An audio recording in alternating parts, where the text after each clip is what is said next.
Linda, and I'm here to talk about one of my favorite books that I've ever written. It was called Fundraising as a Career. What, are you crazy? And I got that title because I left an 11-year career in banking, and when I was leaving banking to go to work for a nonprofit, many of my colleagues said to me, "What, are you crazy? You're going to do fundraising as a profession?" But I've been in it for about 40 years now, and I still love every minute of getting involved in fundraising. So I'm going to talk today about just one of the decisions you need to make when you do decide to go into the career of fundraising, and that is what type of organization do you want to work with, and do you want to be a generalist or specialist? So I'm going to put on my readers and read from you directly from this book. Another decision that must be made, although this decision might change during your career in fundraising, is whether working for a large organization or a smaller one is more appealing to you. Some advantages of working with a large organization might include it might have a more stable financial position and a larger budget for fundraising. It might be better known in the community. There is usually more access to support staff in a larger organization. Better benefits, such as educational opportunities and healthcare, might be available. There is generally a large development staff and therefore an opportunity to specialize. And there may be more opportunities for advancement. A national or international organization might offer the opportunity to travel if that appeals to you.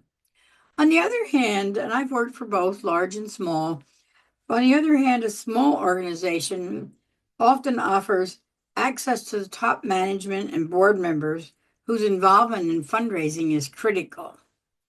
The ability to make quick decisions. The chance to be a generalist and encounter more variety in your daily work. An opportunity to grow the development program, maybe more flexibility in your work schedule, and the opportunity for more autonomy. So think about those attractions and whether they appeal to you. Now, you need to make your own decisions about the things that are most important to you. Is it salary, benefits, flexibility, opportunities for advancement, the chance to be autonomous, travel opportunities, etc.? You should strive to make your career move based on these criteria. As I mentioned before, these criteria might change during your career, and this change in priorities often leads to a change in position or a change in organization. The lack of advancement opportunities is one reason why there is such a high turnover in this field. Estimates are the average development officer stays in their position for less than 2 years. The next decision is generalist or specialist, and there are, again, advantages to both. Once you've decided what type of organization you want to work for, the question is, which is more attractive to you, being a generalist or being a specialist? One of the advantages of working in a small organization is that for those who enjoy being a generalist, the one-person development office offers you an opportunity to learn about all the aspects of development, from internet fundraising to planned giving and capital campaigns. Many people thrive on that type of atmosphere.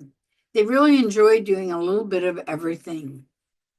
And it's a great way to learn about the various types of careers in fundraising that might develop into a desire to specialize in one of those aspects.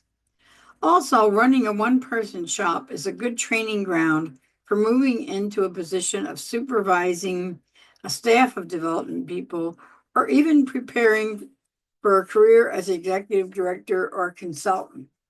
So, what are some of the typical specialties one might find in a development office?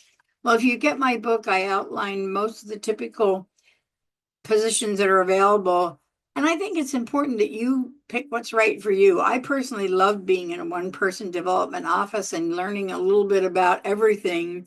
But many people go into this, and I have one friend who, when she got into this, she really found that she had a passion for planned giving and legacy giving. And so she focused entirely her career on that particular area.